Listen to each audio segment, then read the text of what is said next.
Nous allons donc provoquer l'effondrement de l'économie russe. Selon les services de renseignement militaires britanniques, Moscou aurait perdu un tiers de ses troupes terrestres. Nous n'avons jamais voulu cette guerre. L'Ukraine n'a jamais voulu cette guerre. Cancer au stade avancé. La guerre en Ukraine ne se déroule pas comme Moscou l'avait prévu. Et démanteler l'OTAN, c'est l'objectif de la Russie, c'est l'objectif de Poutine. Alors bonjour à tous. Alors, ne pas oublier, samedi, nous aurons une revue de presse de la presse russe. Mais alors moi, j'aimerais que vous puissiez, vous les internautes, les gens qui sont sur YouTube, nous poser des questions, même avant. Et surtout, nous poser des questions. Écoutez, si vous êtes pro-ukrainien, posez-nous des questions. Si vous êtes pour le régime de Kiev, posez-nous des questions. On a besoin aussi de répondre à toutes les questions. Voilà, c'est important. Alors, c'est la revue de presse spéciale, parce que aujourd'hui, nous sommes le 3 septembre, il y a eu un énorme défilé à Pékin, très, très impressionnant. Alors, nous allons traiter de ce défilé à Pékin et ensuite de la réunion de l'OCS. C'est un numéro spécial. En avant marche. Итак, грандиозный по размаху военный парад в Пекине. 80 лет победы над японским милитаризмом и окончание Второй мировой войны. Владимир Путин – главный гость торжеств. Китай впервые продемонстрировал свою стратегическую ядерную триаду. Вооружение, которое еще долго будут обсуждать во всем мире. Не только мощь, но и красота. 80 тысяч голубей мира, 80 тысяч воздушных шаров. Светит солнце, обещали дожди. 16-й по счету военный парад с момента провозглашения нового Китая и самый масштабный за всю историю. 70 минут демонстрации духа и боеспособности Народно-освободительной армии Китая. Почетные гости начинают прибывать за полчаса до начала. Си Цзиньпин с супругой Пэн Ли Юань встречает их в запретном городе. Последним они приветствуют главного гостя торжества. Владимир Путин, Си Цзиньпин и присоединившийся к ним лидер КНДР Ким Чен Ын вместе поднимаются на верхний ярус ворот небесного спокойствия. Постройка датируется 1400... Alors, ne pas oublier ce qui s'est passé depuis 1937, parce que la guerre a commencé en 1937 pour les Chinois. Il y avait d'un côté donc les Japonais qui ont envahi la Chine, et de l'autre côté deux armées, la résistance pro-communiste et les armées du Kuomintang. N'est-ce pas, Tatiana? C'est ça, hein? Ouais. Alors, c'est pour les Chinois quelque chose de très important, non? 30 millions de morts. C'est énorme. Non, mais c'est vraiment énorme. C'était une... on n'en parle pas suffisamment de ces pertes-là. Et chez nous, je veux dire, on parle toujours d'un principe que cette guerre, c'était un peu genre européenne et on met toujours ça en avant en parlant, mais la Chine a payé vraiment un très lourd tribut et on va dire sa place dans le Conseil de sécurité à l'ONU, elle a sacrément mérité. Voilà. Donc, et le parade était vraiment impressionnant. J'ai regardé les 2 heures et demie et j'étais vraiment, je veux dire, le gigantesque de ce parade était c'était waouh. Ils savent faire, je veux dire, vraiment, les Chinois, ils savent faire. Alors, ne pas oublier que dans ces millions de morts, il y a eu énormément de civils qui sont morts de faim, car les Japonais ont coupé les vivres complètement aux Chinois, parce qu'ils vivaient sur le pays. Tu sais, quand on parle de 27 millions de morts russes, dernière estimation, on oublie toujours de préciser qu'il y avait plus de 14 millions civils là-dedans. Les gens qui sont morts de faim, les gens qui étaient exterminés, tout simplement. Le blocade de Saint-Pétersbourg, enfin de Leningrad à l'époque, dans lesquels d'un grand démocratique, les Finlandais ont pris une part non négligeable, était vraiment une vraie catastrophe humanitaire. Et jamais les Allemands, enfin on va dire la coalition de l'autre côté, ont renversé un seul centime pour compensation à Leningrad. Jamais. Les Russes étaient exterminés. Je dis, là, l'estimation de 14 millions, à mon avis, elle est vraiment à la baisse et il sera sûrement augmenté.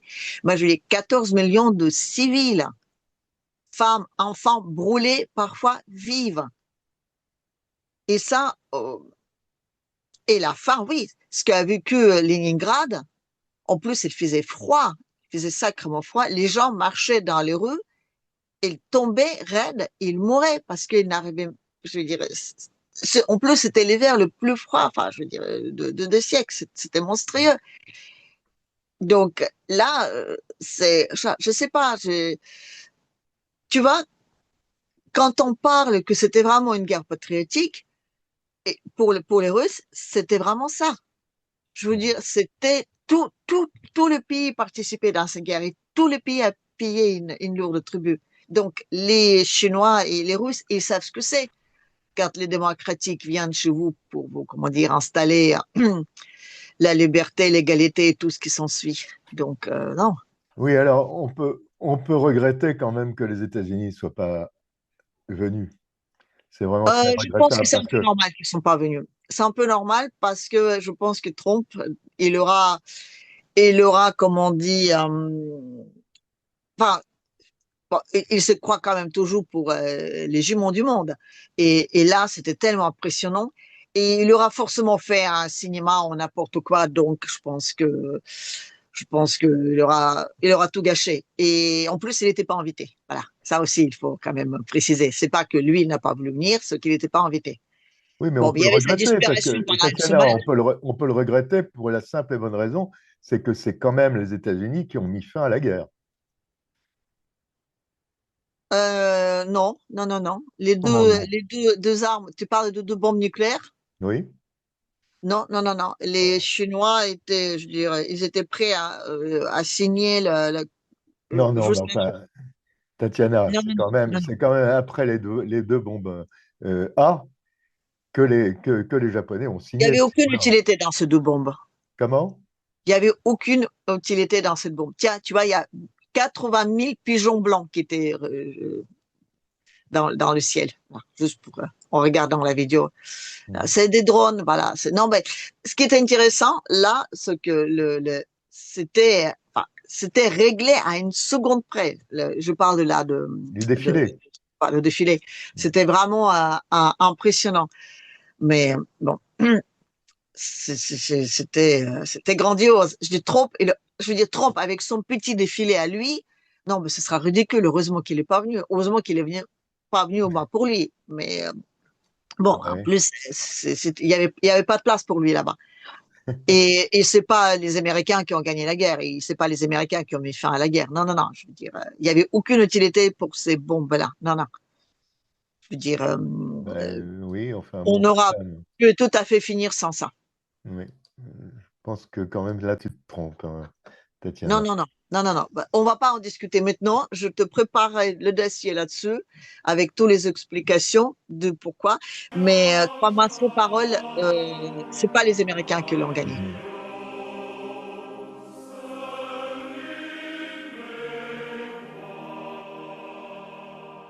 C'était waouh. Les chansons, il y avait des milliers de personnes qui chantaient en unisson. Mhm. Les chansons patriotiques, c'était vraiment impressionnant. Et ça, les Avant Chinois savent faire, vraiment, hein. le parade, c'était impressionnant, Mhm. impressionnant.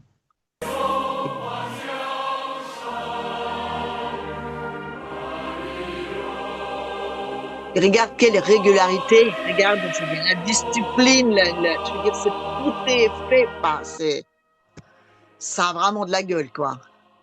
Vraiment.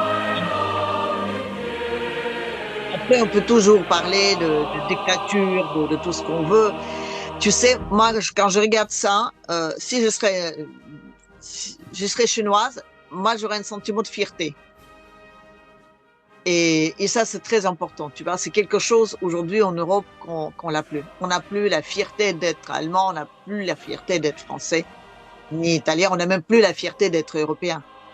Là, quand je regardais ça, je me suis dit, ça a vraiment de la gueule, quoi. C'est vrai. Et c'est la première fois où ils ont sorti leur triade nucléaire. Oui. c'était très mignon quand ils ont montré leur arme nucléaire en disant qu'il n'y a pas de limite de distance où ils peuvent aller. Ils peuvent aller partout dans le monde. Voilà, c'était mignon. Donc, tu vois des drones ici. Enfin, on va avoir d'autres petits extraits, mais c'était vraiment impressionnant. Ça, c'est Ouais, pour très impressionnant. Bon, on va passer. empêcher les drones à fonctionner. Enfin, ça, c'est les petites des drones aussi. Ce sont des très grands Oui, on drones. a vu les drones tout à l'heure. Oui. C'est ça, des drones aussi. Non, mais c'est très impressionnant. Alors, Et on va là, passer à autre chose, je crois. oui, ben là, on va visiter. Tiens, on parle souvent du palais de Poutine. Oui. Voilà, donc là, on va. Un journaliste qui visite un palais de Poutine, mais le palais à Pékin. Voilà. Bref, donc il y a la résidence où Poutine a logé pendant Oui. ce temps-là. Et c'est vrai, c'est un ancien palais assez somptueux. Et ça lui a permis de recevoir, on va dire, chez lui, pas mal de gens et d'avoir des discussions en toute tranquillité. D'accord. C'est vrai qu'il était reçu d'une façon assez. Enfin, Et le là, jardin est c'était magnifique. en direct sur les chaînes russes. Voilà, donc là, on voit le palais dans lequel donc, il était logé. Le Poutine était logé, d'accord. Logé dans un. Non, mais c'est vrai, c'est le plus beau palais qu'ils ont à Pékin. Donc, les journalistes qui passaient son temps à courir pour tous les conférences de presse Oui. organisées entre les divers pays. Et pour qu'ils ne s'ennuient pas, donc il y avait un livre de comment faut diriger un État mis à leur disposition. Voilà, je ne sais pas s'il était dédicacé. Et ils ont pris un petit thé, voilà. Donc, et ils ont des discussions. Ça, c'est très important. C'est très important. La personne que tu vois ici, c'est le président de Mongolie. Ah oui. Oui, ça veut dire que ça y est, ils ont donc mis l'accord sur la construction de gazoduc qui va emmener donc de la Russie jusqu'à la Chine, c'est fait. Donc ça a traîné depuis quelques temps. Il y avait on va dire, plein de soucis par-ci par-là. Donc ils ont signé ce contrat. Enfin, Mais ça, c'était lors de la réunion de l'OCS. voilà. Et le président de Mongolie est là. Il est très important parce que c'est par ces territoires que le gazoduc va passer. Donc la Mongolie va toucher de l'argent, beaucoup d'argent, on va dire. On voit pour la pas carte, gagner. là. Oui. Voilà. Donc 6700 la kilomètres. force de Sibérie 2 et ça, c'est le gaz que l'Europe n'aura pas. En gros, c'est ça. Et alors, c'est carrément un pied de nez à Trump. Et oui, non, parce que eux, ils vont récupérer quand même le gazoduc qui passe dans le Baltique. Donc, du coup, les Américains vont vendre le gaz russe à l'Europe, mais ce sera, on va dire, voilà, je veux dire, c'est pas là que le marché sera le plus important. Je veux dire, là, la Russie officiellement se retourne vers l'Est. Voilà. C'est très intéressant aussi. Tu sais que tous les présidents viennent avec leur voiture quand ils se déplacent. Donc, il y a une voiture qui arrive dans l'avion. Et il y a des gens qui ont posé la question en parlant de la voiture de M. Poutine, en disant comment ça se fait qu'ils avaient les numéros de plaques chinoises. Et la réponse était, c'est systématiquement comme ça. Quand tu arrives chez eux, on te donne une plaque chinoise. Une Tu n'as plaque, pas le droit oui, de chinoise ou déplacer. autre d'ailleurs. Enfin, Non, mais tu n'as pas le droit de déplacer en Chine avec une plaque qui n'est pas chinoise. ouais, Donc, même la voiture présidentielle de Poutine qui vient directement de Moscou avait des plaques chinoises qui étaient mises donc dessus. C'était une petite anecdote. Ce que je ne savais pas. Voilà. Non. Donc, tu n'as pas le droit de circuler, même à ce niveau-là, sans les plaques, on va dire. Sans les plaques chinoises. Voilà. Non, c'était vraiment une réception, on va dire, royale. Ils ont mis les petits plats dans les grands. Hein. У нас есть хороший опыт сотрудничества с инопартнерами, причем в том числе и с европейскими партнерами. В частности, это касается нашей совместной работы в Венгрии. Мы вполне можем рассмотреть возможность сотрудничества с Вестингаузеном и в вашем варианте Также, кстати говоря, говорю это так, между прочим, апропos, мы можем посотрудничать с американскими партнерами и на... Et que dit M. Poutine? C'est très intéressant. Bon, Fitz, il a un problématique parce que tu sais que les Ukrainiens, enfin, il y a encore les, on va dire, c'est plutôt les oléoducs, les oléoducs, enfin les trucs qui transportent les pétroles qui vont donc déjà en Hongrie et puis chez les voisins. Et quand on explose, donc c'est le fameux oléoduc, on dit Amitié, Drujba, c'est vrai que ça pose des problèmes. Et donc, Fitz est venu pour dire qu'écoutez, voilà, nous, notre pays, on dépend quand même beaucoup de vos ressources. Est-ce qu'on peut faire quelque chose? Et M. Poutine dit, c'est très intéressant ce qu'il dit. La première chose, il dit oui, on collabore déjà avec plusieurs pays de l'Europe, avec quelques-uns, comme par exemple avec la Hongrie. Donc, on sait le faire, on peut trouver un compromis, on peut s'arranger effectivement et de vous aider dans cette problématique-là. Et de toute façon, nous, on envisage très bien de collaborer avec les autres, notamment en Ukraine, notamment avec donc avec la centrale nucléaire de Zaporozhia. Et là, ouvertement, officiellement, il dit, voilà, cette centrale nucléaire, elle va être gérée par nous, par la partie ukrainienne et aussi par la partie américaine. Donc, c'est officiel, parce qu'il y avait beaucoup de non-dits, de suppositions et autres. Donc, il dit, oui, les Américains, ils vont donc rentrer dans les affaires sur le territoire ukrainien, mais toujours avec nous, quoi. On leur donne pas les choses, mais on leur donne la possibilité de gagner l'argent avec nous sur le territoire ukrainien. Et ça, on parle de pays, enfin, on parle pas tellement de ceux qui ont réellement investi dans toute cette infrastructure. Je nomme, je veux dire, les rochers noirs, pour ne pas nommer le nom. Et c'est vrai que notre grande asperge transgénique, là, qui sert de chef de l'Allemagne, comme elle représente les intérêts de cette grande corporation, c'est vrai que ça ne l'arrange pas. Donc, là, c'est, on va dire, un gros conflit d'intérêts. Voilà. Parce que le Rocher Noir a investi énormément d'argent en Ukraine dans toute cette infrastructure. Aujourd'hui, en les perdant, on leur prédit une grosse faillite. D'où vraiment l'urgence à notre MERS, comment dire, transgénique, à absolument mettre l'Allemagne sous les rails de la guerre parce qu'il faut récupérer les biens des investisseurs. Mais alors, M. Poutine est en train de dire aussi que, enfin, il dit, mais il a un problème quand même. La Russie a un problème avec les bombardements ukrainiens actuellement. Sur son territoire, oui, mais ça, c'est depuis 3 ans et demi, c'est comme ça.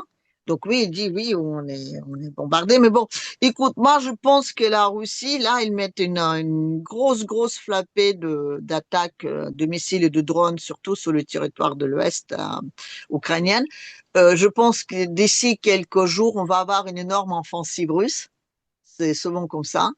Donc, je pense que ça va, on va dire, ça va barder très fort. Voilà. Ben oui, après, ce sera l'hiver. Donc. Oui, non, mais là, je pense que. Oui, l'hiver, et on a toujours le problème de la Transnistrie. Et l'hiver Transnistrie, je veux dire, on a failli d'avoir une grosse crise humanitaire déjà l'année dernière. Cette année, il faut absolument qu'il y ait un pont humanitaire entre la Russie et la Transnistrie. Mais donc, alors, est-ce que M. Poutine parlait également de couper complètement les vivres en électricité de certains pays? Pourquoi faire? Parce que ces pays, comme les pays de l'Est européen, fournissent finalement de l'électricité à l'Ukraine. Non, elle a dit, non, c'est pas ce qu'elle a dit. Elle a dit, écoutez, nous, on peut essayer de faire ce que nous, on peut faire de notre côté. Donc, on peut continuer à essayer de vous livrer du gaz, du pétrole, et on peut essayer de vous aider à rétablir votre industrie et tout. Mais vous aussi, vous avez des moyens de pression. Vous aussi, par exemple, la Hongrie, elle livre une quantité d'électricité ou de pétrole raffiné, je sais plus, d'essence ou gasoil, donc en échange justement de passage de pétrole brut sur leur territoire aux Ukrainiens. Donc ils disent, écoutez, si vous pouvez peut-être de votre côté d'avoir des rapports de force. Vous n'êtes pas peut-être obligé systématiquement de venir vers moi pour demander quelque chose. Moi, je peux faire ma part, mais vous aussi, vous avez des moyens de pression. Donc, Oui, oui. défendez-vous. Voilà. Vous êtes un pays souverain, vous avez le droit de décider pour vous aussi. Voilà. Donc, c'était D'accord. plutôt dans ce sens-là. C'est pas D'accord. la Russie qui va couper les gaz, mais ils disent que vous pouvez aussi le faire. Puisque vous, Ok. malgré tout, vous êtes en train de venir nous plaindre, mais vous les entretenez, vous les aidez, vous leur livrez de l'électricité, D'accord. le gasoil, le pétrole, enfin tout ça. Donc, il y a peut-être un petit souci. Фиаско. Закончилась очередная история с обвинениями в адрес России. Спектакль устроила глава Еврокомиссии Урсула фон дер Ляйен. Ее самолет не сразу приземлился в болгарском городе Пловдив. Якобы пилоты час кружили над аэродромом, произошел сбой в навигации. Капитану пришлось использовать бумажные карты. И виноваты во всем, конечно же, Россия. Но номер не прошел. Представители сервиса Flight Radar заявили, был хороший сигнал GPS. На протяжении всего полета он продлился лишь на 9 минут дольше запланированного. О результатах расследования сообщил и глава МВД Болгарии. Нашей задачей в МВД было проверить по линии Департамента по борьбе с киберпреступностью было... Oui, je crois savoir de quoi on va parler. Ouais. Il était en C'est retard incroyable. de 9 minutes. 9 minutes son avion, donc elle a dit sur le programme de vol, c'était retardé de 9 minutes alors qu'elle a dit qu'elle a tourné pendant 9 heures, 9 heures, 9 Pendant heures. une heure autour de... C'était, ils avaient une carte en papier dans leur zinc. Mais moi, tu vois, il y a non, il y a 3 questions que je pose par rapport à ce petit voyage. Les premières, déjà, son zinc. Bon, c'est quand même une représentante de l'Union européenne. Sur son petit zinc, genre un peu petit, mignon, tout ça, blablabla. Hein, j'ai limite que je pédale là-dedans, vive l'électricité verte.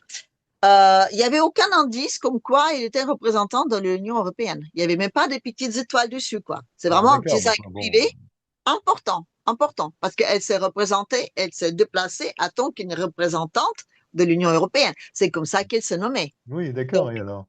là, on dirait que c'était plus un déplacement privé. C'est la première Non, remarque. non. L'avion est aux couleurs de l'Europe. Non. Oh, parce qu'il y a blanc et bleu? C'est même pas le bleu de l'Europe.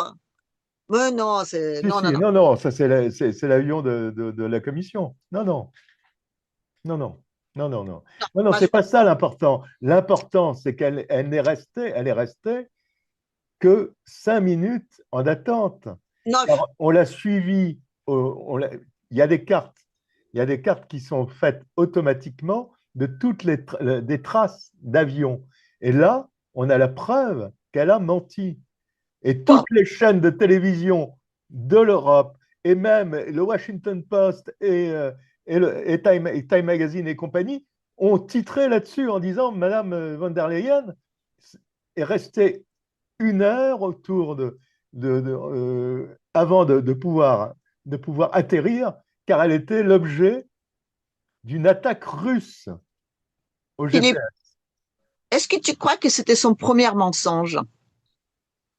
Non, mais là, elle est prise en flagrant délit de mensonge, je veux dire. Non. C'est pas comme ça qu'il faut le voir. Les flagrants délits de mensonge, on a une liste entière qui, à chaque fois, les Russes déposent à l'ONU pour montrer à quel point toutes les accusations sont fausses. Là, ce qui est intéressant, c'est qu'on met en avant, je veux dire, l'Occident aujourd'hui et le prend la main dans le sac. Alors qu'avant, ça n'a jamais été le cas. C'est ça qui est important. Sauf que là, je veux dire, pour une petite broutille comme ça, d'un seul coup, on dit, madame, vous avez menti. Ça fait depuis 3 ans et demi, 4 ans qu'elle ment comme une arracheuse de dents. Et tout ça, ça passe. Les Russes, elles présentent plein de preuves sur les choses bien plus importantes que ça. Et à chaque fois, ça passe sur le total silence. Et là, d'un seul coup, on en parle. Donc, c'est pour ça que je reviens à mon avion en disant que c'était sa propre initiative de venir. Première chose.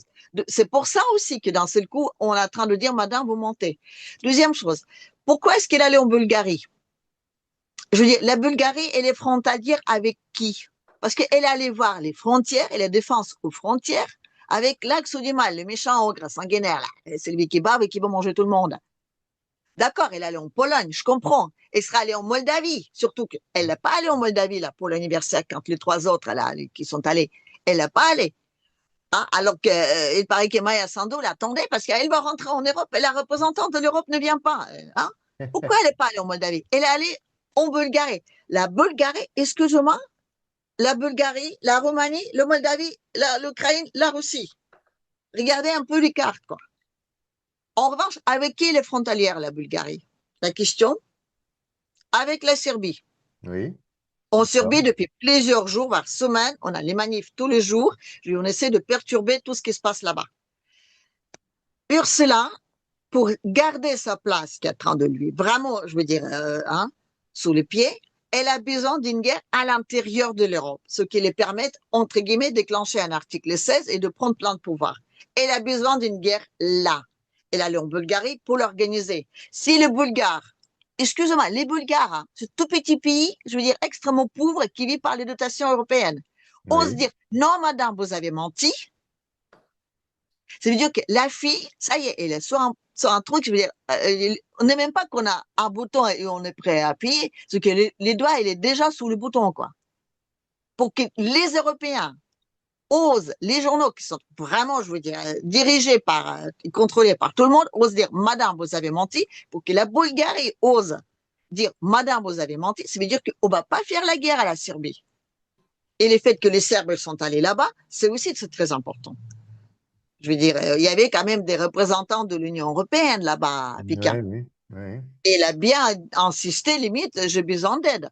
Donc là, la petite cocotte, avec sa guerre en Europe, c'est fini. On l'a dit, madame, excusez-moi, on a d'autres guerres à mener, on n'a pas à avoir des ressources pour tout le monde.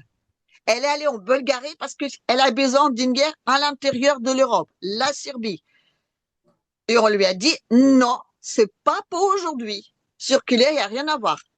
On l'a traité de mensonge, c'est un tout petit truc. Et la Bulgarie ose dire flûte crotte à la reine de l'Europe, qui arrive avec son petit djang là. Elle arrive seule, accompagnée par personne.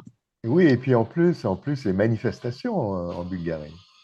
Oui, bah oui, alors là, je te parle même pas. Mais ce que je veux dire, est-ce que tu comprends ce qui se passe encore une fois dans le monde?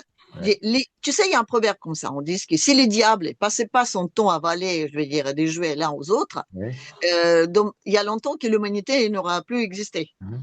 Là, ce qui se passe à l'Union européenne, ils ont tous des intérêts différents.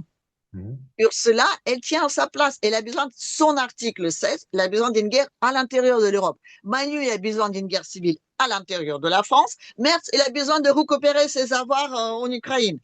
Donc, il va essayer de faire du chantage, de dire, moi, je veux sauver mes trucs. Ça va pas marcher. Les trois vont pas marcher. Enfin, la France, peut-être. Mais bon. Ouais, non, je crois pas, moi. Bah, écoute, c'est très simple. Non, mais écoute, c'est très simple. On n'a plus d'argent. La France n'a plus d'argent pour payer ni les chômeurs, ni les retraites, ni quoi que ce soit. Elle n'a plus d'argent. Il n'y a plus de crédits qui seront renouvelés. Elle fait comment?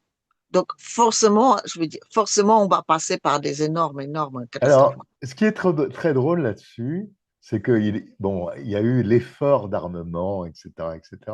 Mais alors, il y a le ministre des Armées qui a déclaré, avant-hier, ah bah oui, mais alors tous les armements qu'on avait commandés, etc., c'est à l'arrêt parce qu'on n'a pas les fonds.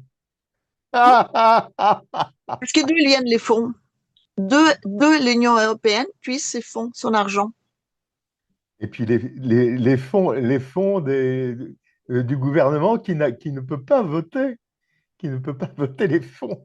Non, ben même, je veux dire, cet argent-là, on le prend où? Chez les Russes, peut-être. Hein? Non, cet argent-là, on le prend où aujourd'hui? C'est ça le problème. Jusqu'alors, on vivait sous l'emprunt. Si on ne prête plus cet argent-là, c'est tout simplement, je veux dire, excusez-moi, l'axe du mal, il est en train de nous battre par notre propre arme. Donc oui, vous dirigez tout par le pognon, on vous prive du pognon, vous faites quoi? Vous voulez me donner un coup de pelle sur la tête, d'accord? Je vous prends la pelle, vous faites comment là? Ah ben la pelle, ah ben non, on la garde. Débrouillez-vous sans la pelle. Avec un doigt, tic, tic, tic, ben vas-y, fais-le. Tiens, viens, c'est ça. Viens avec ton petit doigt là. Non, mais c'est ridicule, mais là, tu vois que ça part vraiment en cacahuète, quoi. Et alors, pour revenir à l'OCS, Tatiana, c'était quand même quelque chose d'extraordinaire, non? C'est génial. Monsieur Poutine était l'invité d'honneur.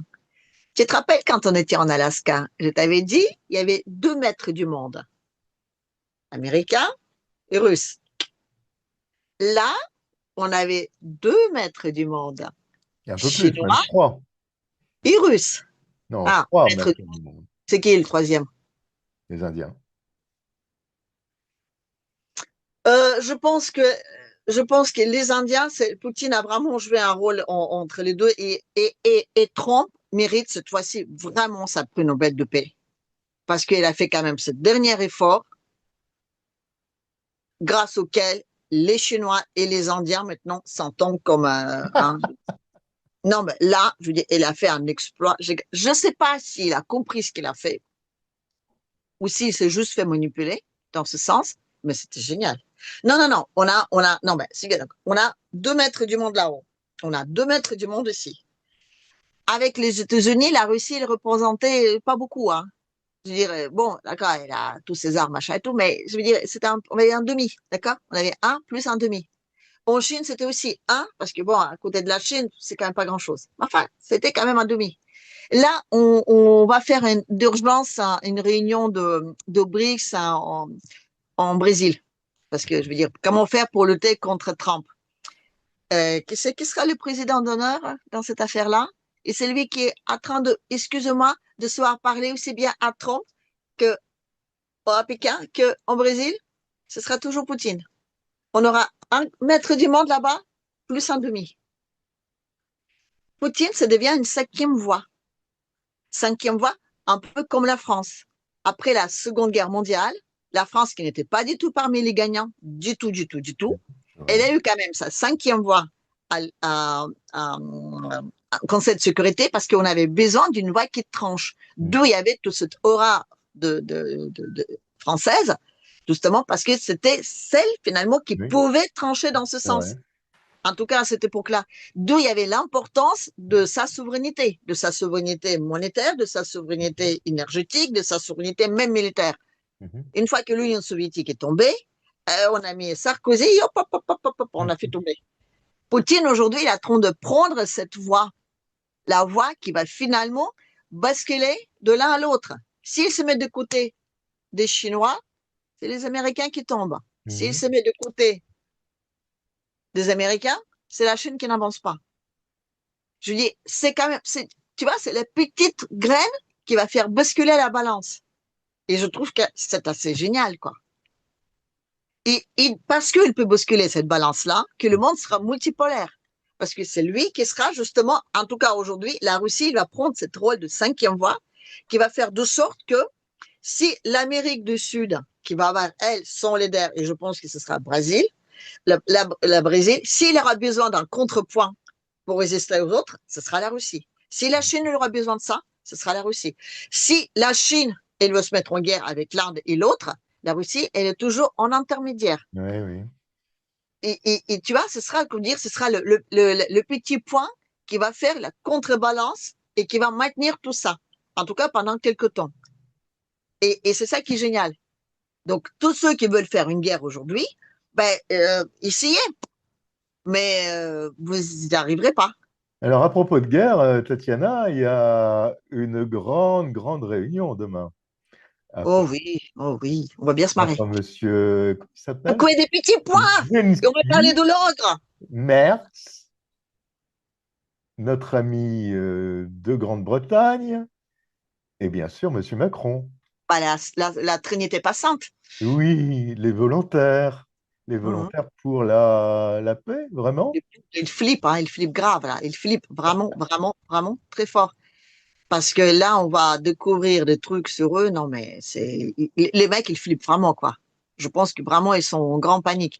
Parce que les trois, ils représentent les 3 piliers de ce monde de l'oligarchie mondiale qui maintiennent le monde aujourd'hui, on va dire, dans un tonneau. Donc, on a les investissements, on a les banques et on a les marchés. C'est les trois fondements. Ils sont en train de flipper grave, quoi. Donc, oui, mais que pourront-ils faire? Aujourd'hui, la seule chose sur laquelle donc ils peuvent encore, donc c'est leur narratif, Oui, ils peuvent encore plus ou moins, on va dire, guider leur narratif, mais même le narratif, ils se sondent, parce que eux, ils tiennent un narratif qui est appelé, on va dire, vers les démocrates. Mais bon, je veux dire, depuis que Trump elle a un tout petit peu repris la main sur tout ce petit bazar, donc on a d'autres voix qui commencent à s'entendre en Europe, qui étaient totalement fermées, quoi. C'est pas parce qu'on découvre qu'il y avait des mensonges, non, c'est parce qu'on ne les laisse découvrir. Donc, il y a vraiment une véritable guerre d'information aujourd'hui qui se passe sur le territoire. Et les Russes, ils sont pour rien là-dedans. Non, là, il faut pas les, voilà. Mais, je veux dire, il faut pas oublier, comme j'ai dit, Trump et Poutine, ils ont les mêmes ennemis. Ils n'ont pas les mêmes intérêts, mais ils ont les mêmes ennemis. Donc, aujourd'hui, je trouve que Trump, ben, il travaille un peu, voilà. Mais il travaille pour ses propres intérêts. Et aujourd'hui, en Europe, on est là. Je veux dire, on a, donc, il faut détruire les investissements. Cette espèce de truc qui a mis la main sur toutes les entreprises et sur le monde entier, que personne n'a le droit de lever son petit doigt et qui corrige justement et qui dirige tous ces investissements qui est représenté par notre asperge transgénique. On a notre fifi à papa qui, lui, il représente tous les banques. Je suis désolé. Et l'autre, le petit Paolé, là, de la Grande-Bretagne, lui, c'est les marchés. On a les trois fondements là. Et les mecs, ils flippent grave. Enfin, quand je dis ils représentent, c'est-à-dire c'est les avatars avec toutes les structures derrière. Mais eux, ils vont utiliser le peuple, la population de leur pays, parce que les pays maintenant, je dis, on les achète comme les bonbons. Et ils vont l'utiliser pour essayer au maximum de créer de la pression pour au moins sauver ce qu'ils peuvent sauver. Mais le problème, c'est qu'ils vont rien sauver du tout. Et la chute va être brutale et très forte. À propos, Tatiana, Oui. c'est toujours ta bouteille de champagne pour le 25 septembre? 25, oui, non, oui, mais j'ai préparé la place dans D'accord, je tiens toujours le pari. Écoute, on est quoi? On est le 3. Tu as vu quand même, depuis la dernière fois on a parlé, tu as vu déjà les changements qu'il y a? Est-ce que tu as vu déjà les changements? Toi, tu Non, le vois?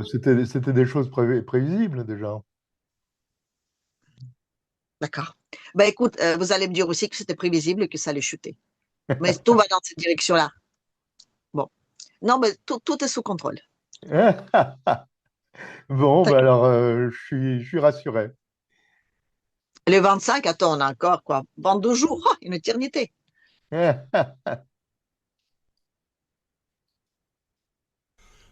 Владимир Владимирович совершенно прав. Действительно, я целенаправленно работал по сближению Украины с Европейским Союзом. Ставил в конечном счете задачу вступления Украины в Европейский Союз. Другое дело, что партнеры со стороны ЕС вели себя в ходе переговоров, порой, мягко говоря, некорректно. Yes, monsieur. Monsieur Yanukovych. On l'a sorti de sa valise, on l'a poussé un peu, on lui a donné un petit texte à lire, on l'a mis devant une jolie petite plante, on dit vas-y Coco. Alors, qui est monsieur La dernière fois, on s'est posé la question, mais qui c'est qui peut signer la capitulation en Ukraine? Parce qu'on a dit qu'il ne fallait quelqu'un qui soit reconnu comme légitime. Mais Tatiana, qui est monsieur Yanukovych? C'est le président légitime de l'Ukraine, en tout cas légitime pour les Russes. C'est Alors, celui qui légitime était pour donc les Russes, élu. pourquoi? Elle était élue, en tout cas, par le pays. Et il y avait le putsch, un putsch, on va dire, militaire. On lui a enlevé de cette place et le pouvoir était pris donc par le Maïdan. Non, mais Tatiana, pourquoi est-il légitime pour les Russes? Parce qu'elle était élue au suffrage universel. Oui. Il était enlevé de ce poste par un putsch militaire. Certes. Donc, il est toujours considéré comme le président légitime. Par un putsch, mais pas militaire. C'était pas un putsch militaire. C'était un putsch. Oui, non, un putsch, point final. C'est quoi la différence entre militaire et pas militaire? Eh ben, c'est qu'il faut qu'il y ait l'armée dans le coup. Ah, et les gens qui ont tiré les uns les autres, Mais d'accord, mais c'était un putsch, point final. C'était pas l'armée c'était pas un colonel qui a pris le On va pouvoir. dire un putsch non militaire, mais dans lequel il y avait beaucoup de morts, et dans lequel les militaires, en tout cas, ont pris part. Voilà, si tu veux, on peut l'appeler comme ça. Oui. Mais bon, je veux dire, il y avait quand même énormément de violence, énormément de morts. Et à ce putsch-là, tout le parti, en tout cas russophone de l'Ukraine, était fortement opposé. C'est à partir de ce moment-là que la guerre civile a démarré dans ce pays. Et donc, Yanukovych est reconnu encore maintenant, alors Oui, Alors que bon, on parle beaucoup de légitimité. Ah bah écoute, je suis désolée. Les mecs, excusez-moi. Les mecs, déjà à l'époque, on lui a proposé de se mettre, on va dire, en Crimée et de faire un, comment dire, un gouvernement parallèle. Mais bon, il n'a pas voulu. Donc, c'est quelqu'un qui veut absolument pas le pouvoir en Ukraine. C'est quelqu'un qui est très peinard. Il vit dans son petit coin. On l'a dit, tu vas juste nous rendre ce dernier service. Donc, on va le mettre là pour qu'il signe les paplards. Voilà. Parce que aujourd'hui, on a besoin de signer ça. On ne peut pas laisser Zelensky signer. Pourquoi? Parce que déjà, on ne le reconnaît pas, mais si on le reconnaît, ça veut dire qu'on reconnaît aussi tout ce qu'il a signé avant. Les accords avec la Grande-Bretagne, les accords avec ceci, cela. Voilà. Donc, en mettant quelqu'un d'autre qui signe la paix, qu'on considère comme légitime et qui était légitime avant même que Zelensky est arrivé au pouvoir, ça annule tout ce qu'il a signé. C'est oui, mais important. Tatiana Yanukovych n'était pas non plus un type extraordinaire, c'est loin de là. D'ailleurs, les Ukrainiens. Attends. Écoute, ce personnage-là, il sera juste là pour signer les trucs. Point. On a besoin d'avoir une paix. Tu comprends les problématiques? On avait parlé la dernière fois. On ne peut pas organiser des élections. On ne peut pas les reconnaître comme légitimes. Oui. On est dans une situation, si on veut arrêter la guerre, il faut quelqu'un de côté l'Ukrainien qui sera reconnu légitimement par la Russie et qui sera reconnu, et je sera reconnu, crois-moi, par les Américains. Les Européens, ils peuvent toujours guider, personne ne les demande quoi que ce soit. Ouais, mais enfin, ça fait 11 ans, alors bon. Mais oui, et alors? Je sais Et pas, alors? À qui ça pose un problème que ça fait 11 ans? À 11 ans, il est toujours légitime. Il était élu au suffrage universel. Les Russes disent que depuis tout ce qui s'est passé entre-temps, ils ne le reconnaissent pas comme légitime. Point. Donc on n'en parle pas. Non, mais on a trouvé un type, il va venir, il va signer, il va prendre sa retraite. Voilà. Je crois pas que ça soit vraiment. C'est une super solution. En tout cas, pour arrêter la guerre aujourd'hui, sur laquelle tout le monde sera d'accord, pas les Européens, mais c'est encore une fois, personne ne les demande. En tout cas, ça résout énormément de problèmes. Je trouvais que quand j'ai vu ça, je me dis, mais attends, c'est une affaire géniale. En tout cas, j'ai bien compris pourquoi est-ce que Poutine, ces temps-ci, il en parle beaucoup, en disant que c'est à partir de ce moment-là. Donc, ils ne reconnaissent pas tout ce qui s'est passé après les Poutine. Pour eux, c'est illégitime. Alors, Tatiana, donc, à la télévision russe, on montre ce mec en disant… Non, il était passé sur tout le monde, aux Ukrainiens partout, je veux dire. Il est passé, les Ukrainiens aujourd'hui, ils sont en train de tous être en panique. Parce que c'est une solution géniale. Ça annule tout ce que Zelensky a signé avant. C'est-à-dire, les Ukrainiens, aujourd'hui, si on leur dit, bah, attendez, vous avez fait un contrat, il n'y a plus rien qui vous appartient, ah ben, on avait quelqu'un au pouvoir qui n'était pas légitime, qui a signé tout ça. Enfin, de toute façon, il n'y avait pas que Zelensky qui a été élu. Il y a eu, comment s'appelait-il, le type qui a déclenché la guerre, d'ailleurs Oui, ben, l'autre, Poroshenko. Oui, Poroshenko. Oui, non, ben, ça va dans le même sens. On va tout annuler. Tout sera annulé par Yanukovych. Et c'est ça. Non, ben, je dis. Écoute, oui, peut-être qu'on n'est pas d'accord. Peut-être. Mais c'est une très bonne solution. Et crois-moi. Ça peut être une solution, oui. Ça peut être une très bonne solution. En tout cas, pour signer la paix rapidement, oui. Parce que je te dis encore une fois, pour faire les élections là-bas, premièrement, ça va prendre trop de temps. Secondant, c'est pas possible parce que tant qu'on n'a pas défini les territoires, on peut pas faire des élections. Si on a quelqu'un qui est reconnu comme légitime par les deux côtés les plus importantes, que ce soit les Russes, que ce soit les Américains, les questions est résolue. Les Kovic, on le sort, on le saupoudre un peu de perles papa, et bien, il signe. En plus, les types, je dis, il est aujourd'hui quelqu'un qui va reprendre l'Ukraine, il va avoir vraiment, je veux dire, les mecs, il aura au bout d'une semaine. Tatiana, bon, d'accord, ok, c'est peut-être une solution, mais c'est quand même assez extrême parce que ce mec a été de toute façon dégagé par les Ukrainiens ne voulaient plus de lui. C'était un mec qui était…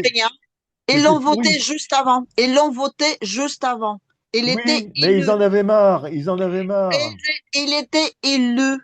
Pourquoi ils l'ont voté? Ils en avaient marre, les Ukrainiens. C'est pour ça que, d'ailleurs, je te signale… Non, mais qui en avait marre? Il était élu démocratiquement. Il y avait… Mais alors, ils en avaient marre quand même. Comme les Français en ont marre de Macron. Il était élu. Les gens qui ont manifesté à Kiev, c'était les manifestations à Kiev, la guerre civile, elle a démarré justement parce qu'il y avait beaucoup de gens. Non, la guerre civile, Tatiana, en 2014, il y a eu d'abord une révolte contre la corruption. Les Américains ont repris cette histoire après, Nuland et compagnie, mais il y avait des manifestations contre la corruption. Ensuite, ça a été repris par Nuland et compagnie. Mais il y avait des manifs contre la corruption et contre Yanukovych. Philippe, c'est gentil, mais parfois, je veux dire, je me pose la question, est-ce que tu crois vraiment de ce que tu racontes? Les manifs contre la corruption. Tu crois vraiment que... Oui, et là, contre Naboo, pareil, c'était les manifs contre la corruption? Comme ça, la population... Les Ukrainiens en avaient marre. Les Ukrainiens, comme on avait marre. Le peuple ukrainien en avait marre. Oui, et après, pendant 14 ans, il y avait une corruption, excusez-moi, qui était multipliée par 100. Parce que les Américains sont venus derrière et ont mis les gens qu'ils voulaient mettre. Ça n'a rien à voir après. Tu penses que les Américains, ils se sont dit, tiens, il y a des gens qui... Les Américains ont profité, les Américains, comme dans beaucoup de choses, ont profité d'une agitation de la population pour remettre... Philippe, je t'adore, mais là, tu es trop naïf. Les Américains, ils ne profitent pas de situation. Les Américains, ils montrent les situations de A à Z. Dans tous les pays du monde, c'est ce qu'ils ont fait. Par exemple, en Égypte, c'est ce qu'ils ont fait. Par exemple, en Tunisie, c'est ce qu'ils ont fait, etc., etc. En Serbie également. Parce qu'en Serbie aussi, les gens en avaient marre. Les gens, ils ont... Écoute, regarde la corruption qu'il y a maintenant en Ukraine. Et toutes les révolutions oranges ont commencé par des révolutions populaires. Et elles ont été transformées par la CIA et compagnie. Ça, aucune manifestation populaire n'a lieu s'il n'est pas soutenu par une organisation derrière. Regarde les Gilets jaunes. On n'est pas d'accord, Qu'est-ce que ça a devenu les Gilets jaunes en France?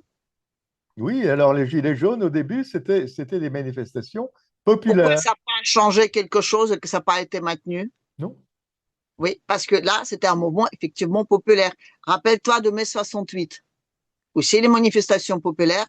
En revanche, là, il y avait quand même tout un changement des systèmes. Les manifestations de mai 68 étaient provoquées par les Américains de A à Z. C'était la première révolution de couleur. Mais on est toujours naïf.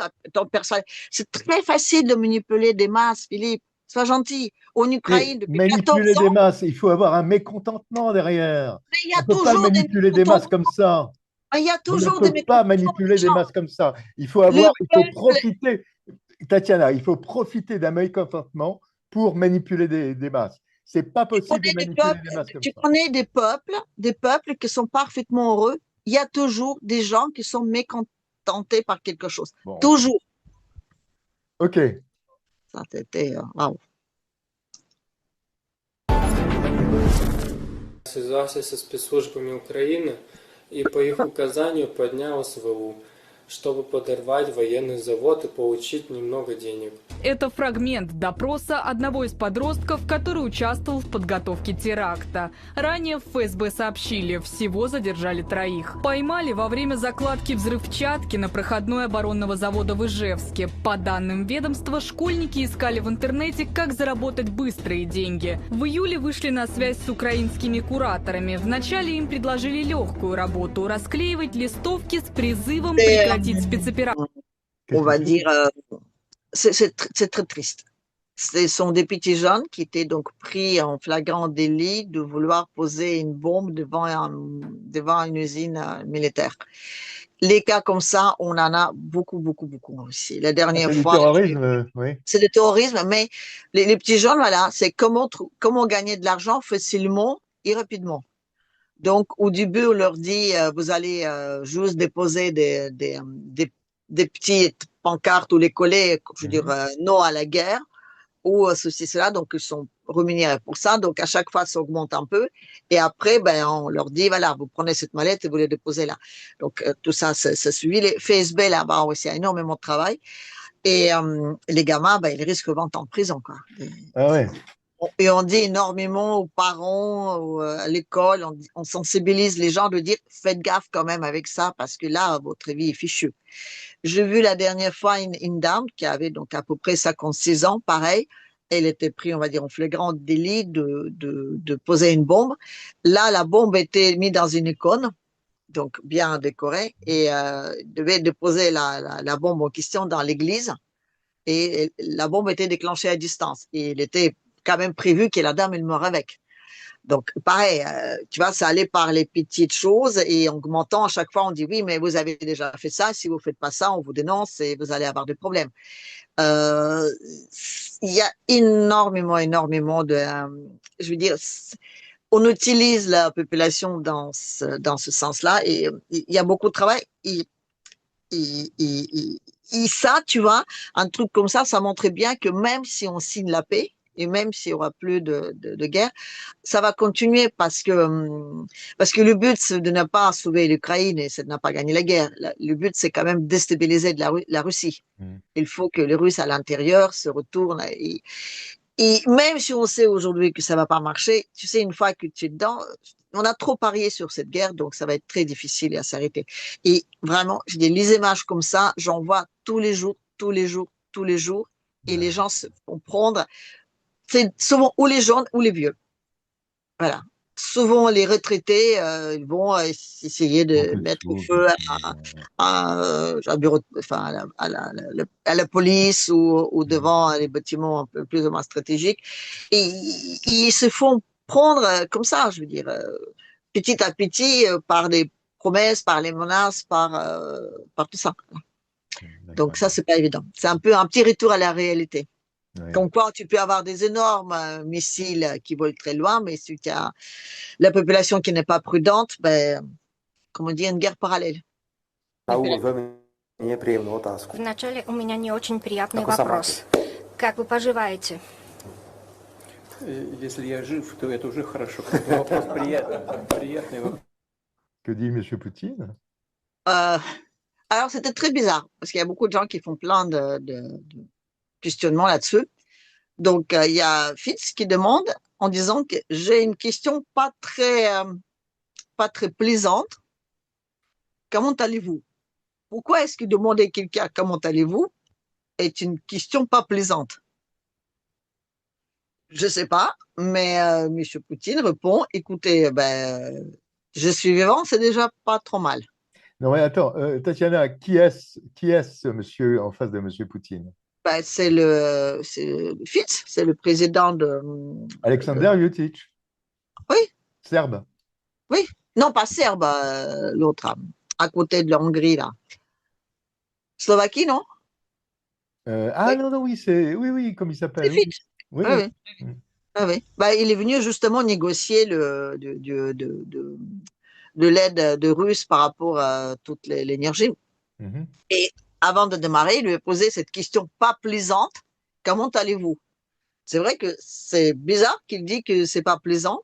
Et Poutine répond, écoutez, je suis en vie, c'est déjà pas mal. Alors, il y a plein de gens qui s'interrogent là-dessus. Bon, déjà dire que je suis en vie, c'est déjà pas mal. C'est, comment te dire, c'est quelque chose qui se dit beaucoup aussi.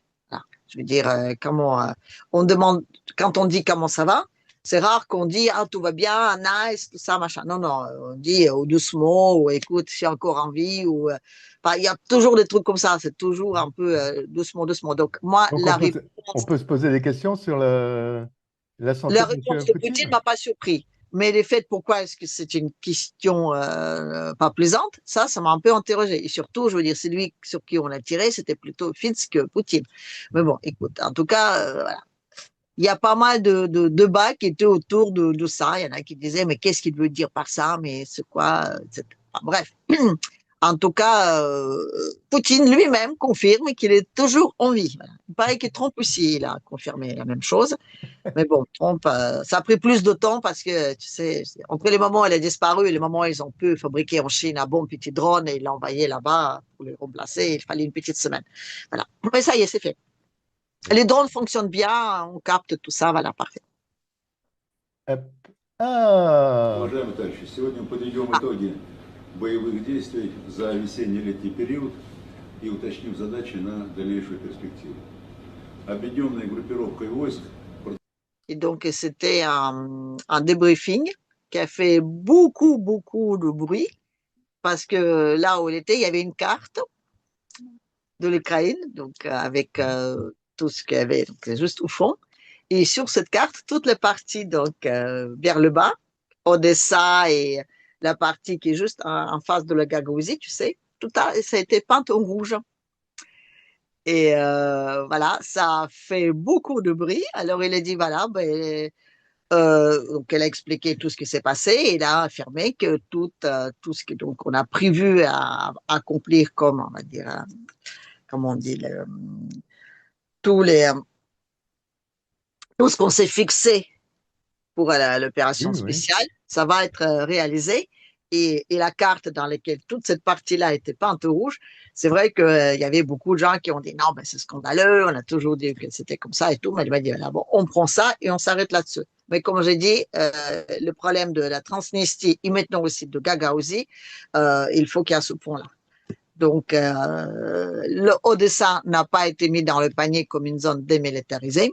Donc, du coup, il sera démilitarisé par la force. Et donc, on dit maintenant ouvertement en Russie qu'il va rentrer dans la Fédération de Russie. Voilà. Odessa. Odessa. Et tout ce qui s'ensuit. Donc, tout l'accès à la mer, l'Ukraine, voilà. Bon. Ce sont des souhaits. Oh, je ne sais pas, c'est des souhaits. Ils mettent une carte et ils disent qu'ils vont réaliser tout ce qu'ils ont prévu. Moi, je n'ai fait juste montrer ce qu'ils disent les grands méchants. Hein. Oui, oui, oui. Toi, tu dis que c'est des souhaits. C'est toi qui le dis, hein. Moi, j'ai dit que c'est des faits. Ah, ces deux-là. Oh là là là là. Подтвердил проведение неформальной встречи с президентом Азербайджана Ильхамом Алиевым, которая состоялась на полях саммита Шанхайской организации сотрудничества ШОС. Масштабное международное мероприятие проходит в Китайской Народной Республике, и именно на... Qu'est-ce que c'est? Ben, tu vois bien que c'est M. Pachinian, donc le chef de l'Arménie et l'autre de Azerbaïdjan, Aliyev. Donc c'est là, donc au Trump aussi, donc il va avoir sa prix Nobel parce que il a réussi à faire que du coup ils vont s'entendre comme de lard et de cochon. Donc avec leur petite gueule enfarinée, ils sont arrivés là-bas à Pékin. Hein, en disant que oui, nous on va faire une demande de faire partir de cette grande communauté. Voilà. Il paraît qu'ils sont scandalisés parce qu'il paraît que Loukachenko leur a plus ou moins dit écoutez, je vais faire tout mon possible pour qu'on vous accepte dans cette grande famille. Donc quand ils ont râlé après de dire oui, ben comment ça se fait qu'on nous a dit non, elle a dit bah écoutez, moi j'ai juste dit que j'allais essayer, je n'ai pas dit que j'allais arriver. Alors le commentaire en dessous, c'était quoi? Ben, les commentaires. Est-ce que c'est toujours la même photo? Voilà, on s'en fiche des commentaires. Ce qui est intéressant, si je n'ai pas trouvé d'autres photos pour les mettre, ce qui est intéressant, c'est que les deux, ils voulaient faire partir de choses. On les a, voilà, choses, c'est en russe, comment on dit ça en français? L'organisation de Shanghai. Oui. Donc, ils voulaient faire partir de cette organisation et on a refusé ou deux, on a refusé les candidatures. Les Russes sont pour rien, enfin, en tout cas, on va dire officiellement. Donc, Pachinian, donc je crois que c'est l'Inde qui a dit non. Et Azerbaïdjan, je crois que c'était Pakistan. Ou le contraire. En tout cas, je veux dire, en fait, je crois qu'il y a Pakistan qui a dit non pour l'un de deux, je ne me rappelle pas lequel, et l'Inde a dit non pour l'autre. Parce que chacun, ils ont pris, on va dire, faisait partie des investigateurs un peu de petites échauffourées qui étaient entre ces deux pays.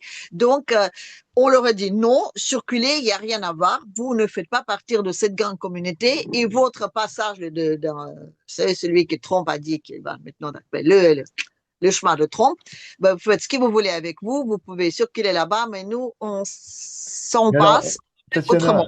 Tatiana, il y a quelque chose Tatiana, il y a quelque chose d'important quand même.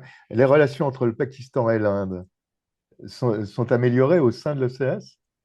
Oui, parce qu'on a dit qu'on n'allait plus aller dans la guerre, mais plus dans l'économie, parce que la paix et la collaboration entre des voisins est beaucoup plus propice pour les deux voisins plutôt qu'une guerre qui souvent ont plus, on va dire, des raisons d'être qui viennent de l'extérieur. Donc, il faut arrêter de réagir à toute cette petite on va dire, provocation et plutôt d'être copains. Voilà. Et donc, que ce soit Aliyev, que ce soit Pachinian, donc que ce soit Arménie, que ce soit Azerbaïdjan, ils ne feront pas partie de configuration donc de Shanghai. La Biélorussie, en revanche, si. La Biélorussie, ça y est, ils sont en Asie maintenant. Ah oui. La Biélorussie va être. Elles font partie maintenant de cette bonne confrérie qui donc va gérer toute cette petite partie du monde. Voilà. D'accord. Et donc, elle a dit, non, ben moi, attends, non.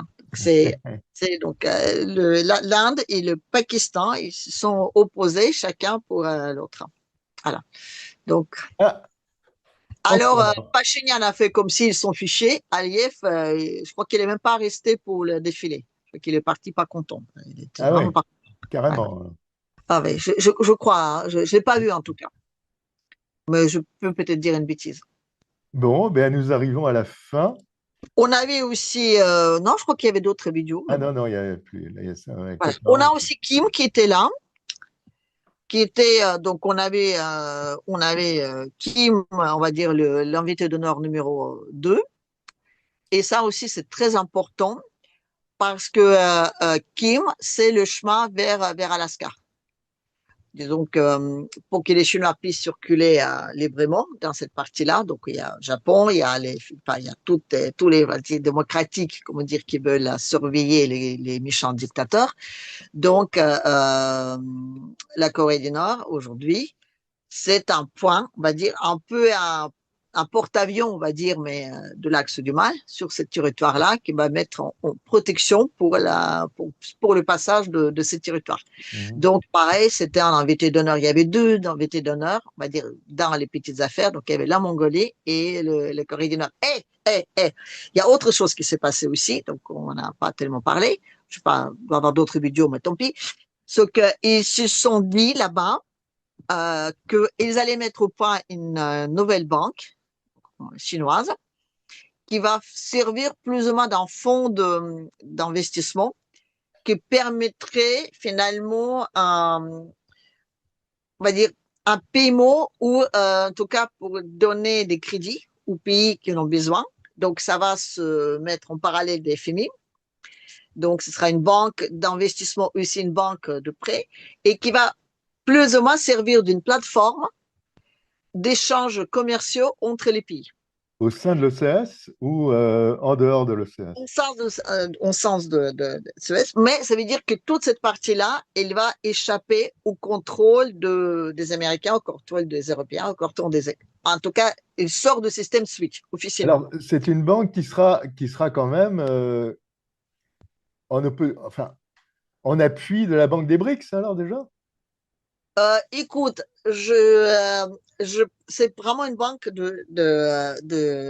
chinoise. Et aujourd'hui, c'est une banque qui va s'occuper de cette zone-là. Parce que oui, d'accord. D'accord. Je te rappelle qu'on se dirige dans un monde multipolaire qui sera donc par plusieurs zones. Et c'est pour ça que je dis la Russie, ça fait ce petit point qui va faire de sorte que les gens ne sortent pas trop de leur zone. D'ailleurs, Loukachenko, quand il a parlé là-bas en échange avec Poutine, a bien dit, c'est très bien ce que dit Xi Jinping, en parlant que oui, on est les plus forts, on est les meilleurs et on va dire, réorganiser tout ça. Il faut quand même pas qu'il se voit reprendre la place des États-Unis. Donc, il a bien dit, il faut bien surveiller qu'il reste, entre guillemets, avec des volontés bien, voilà.